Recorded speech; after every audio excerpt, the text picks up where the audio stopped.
Hi guys, I'd like to welcome you guys all back to Read with Melanin. I am furloughed, so that means I'm going to try to produce some more videos for you guys. You can definitely expect one video a week, but there will be shorts and things. I kind of like making shorts. I realized that last month. I really like making shorts. So if there are some videos you guys want to see of me specifically involving books, please leave them down below. And I got time right now, so we can record a lot more and I have more time for editing. So today's actual video, though, is about the books that I read in the month of September. So according to my story graph, I read 5 books, 880 pages, and 36.52 hours of listening to an audiobook. As you guys probably have guessed, it's been a little stressful in the month of September. So I did not read as much as I wanted to. I went to sleep early a couple of days, but I think 5 books is like a really good number. I'm behind in like my overall goal for the year, but we'll talk about that in a Q3 wrap-up video. The first book that I want to mention is A Witch's Guide to Magical Innkeeping by Sangu Mandana. This is the second book of her little cozy series. I don't remember in the timeline where this one is set versus the other one. But I actually will say I like this one more than the first one, The Secret Society of Witches. I really like the storylines of this one. So the premise of this one is that she was like the most powerful witch of her time.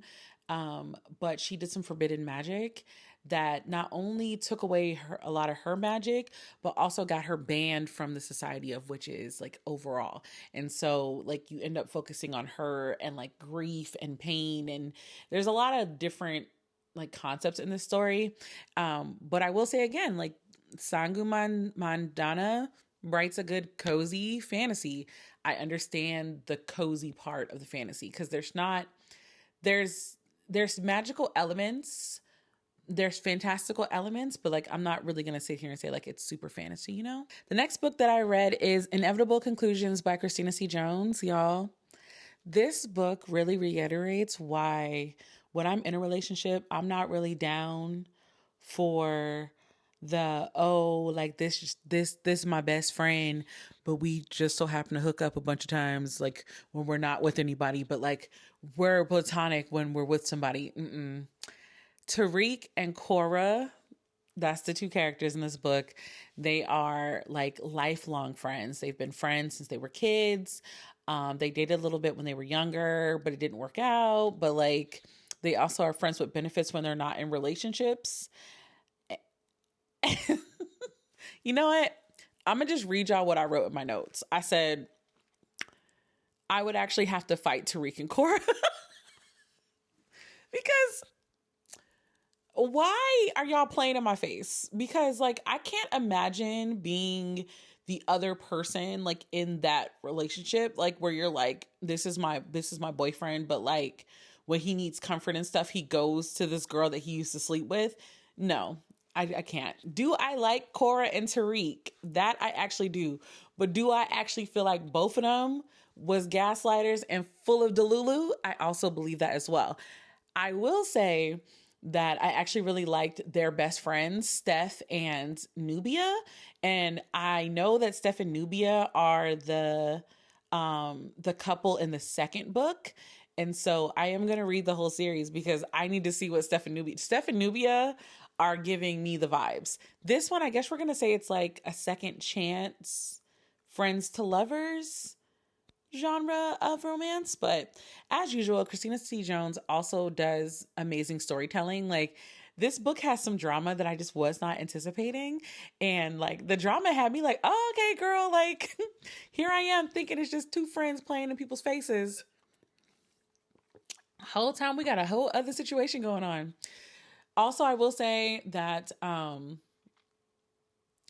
think I don't know if I've talked about this to y'all or just my friends, but like sometimes when the fact that romance, like the men are just so well-rounded and so like perfect, it just really reminds me like a lot of times romance books are written with the idea of like your dream man and like not men in reality, because I can't really imagine Tariq being this cordial, but also like Tariq got a little bit of in him. So like he's not my favorite of Christina C. Jones's writings. Obviously Dallas is still in my top, But I think he's probably he's probably in the top 10, probably. I don't know. One day I'm going to rank all of them and see where they land, but that's kind of where I'm feeling with those. So I apologize for the rambling. I listened to The Bookshop Sisterhood by Michelle Lindo Rice.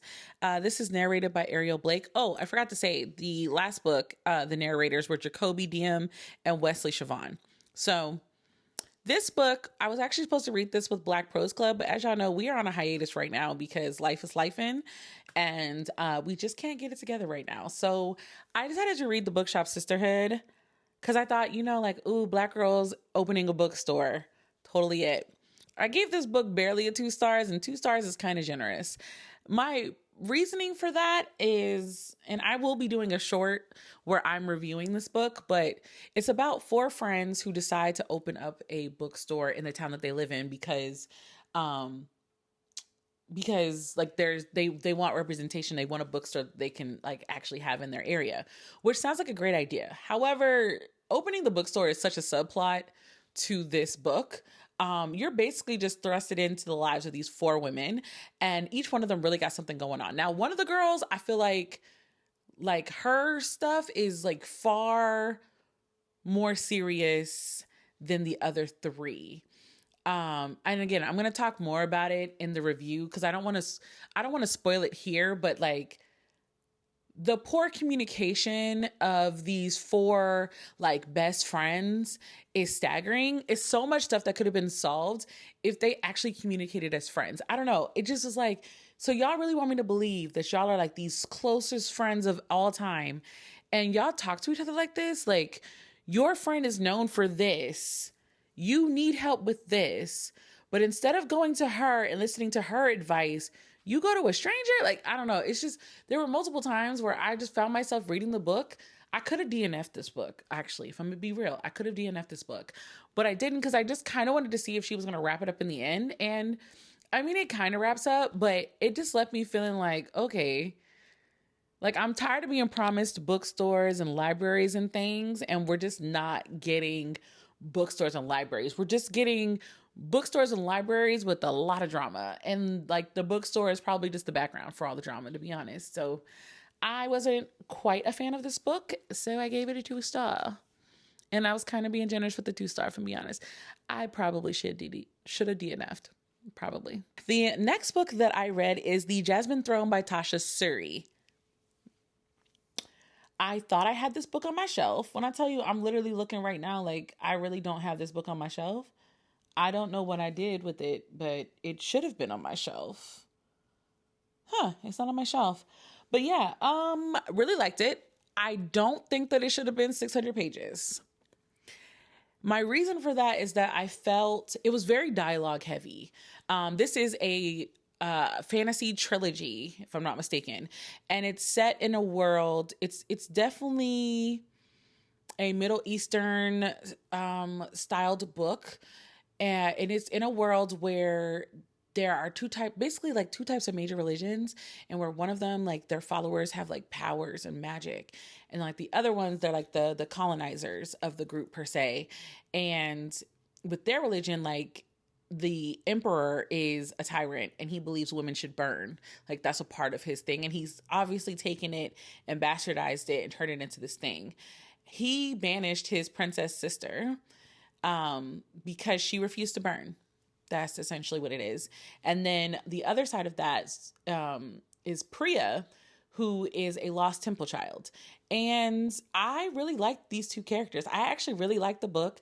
I loved the way that the author, she gave us multiple viewpoints. You get a lot of viewpoints in the story. And in the beginning, it is a little off-putting because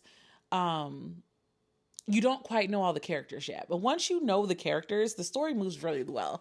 It's like, to give me all of those different standpoints, I actually understood why. Because certain parts needed to be told by certain people. And it just made the story feel more cohesive. I liked it. Again, I will say it's very dialogue heavy. There is a lot of dialogue. This story moves a lot by dialogue, less than action. There are actions, but there's a lot of like info dumpy type things that get thrown into the dialogue. And then I kind of feel like some of the scenes were very long and drawn out when they didn't really need to be. So I felt like it could have been shorter. It could have been about 400 pages, in my opinion. But that didn't stop the fact that I actually enjoyed reading it. And I do look forward to reading the entire series. I was like, this is what I'm talking about. Yes, there is romance in this. Yes, it is a sapphic romance situation in this. But it's not the forefront. It's not the story. It's not like the whole reason the story was written. And that's the type of fantasy romance that I want. I don't want any more romantasy because we're taking the actual like fantasy story part out of it. Like we're not doing that anymore and it's really crappy. So I had to go backwards into the vault and we pulled out the Jasmine Throne and I'm very satisfied with the Jasmine Throne.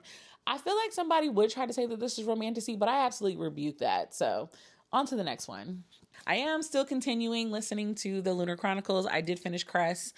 And I thought about something when I was reading Crest or listening to Crest this time. Y'all know this is an annual reread for me, so I don't usually sit and talk about it. Book 3. So book 2 was when you started getting multiple viewpoints. Well, actually, no, you got it in book 1. You got Cinder and Kai in book 1. And then book 2, you get Carswell, Cinder, Cinder, Scarlet. And then in the book 3, you get Cress, Carswell, Cinder, and Kai. Yeah, so like this is another one where it's like multiple viewpoints. I don't know. I feel like, you know how like with the trilogy, the second book is always like the one that kind of like feels like it's drawing on forever. Crest does kind of feel like it draws on forever, only on the parts where it's focused on Crest. But like the other part, because that part is already like 3 books in, that part is moving. That part moves so fast compared to the Crest scenes. But also like you gotta remember that like Crest is like really naive and like all these things. So it's like, I give it, I love it. I am looking forward to reading Winter. We all know that is my favorite of the 4. So I'll be talking about that next month. Okay, so those are all the books that I read in the month of September. What books did you guys read? Tell me what kind of videos you guys want while I'm furloughed. And until the next time, guys, bye.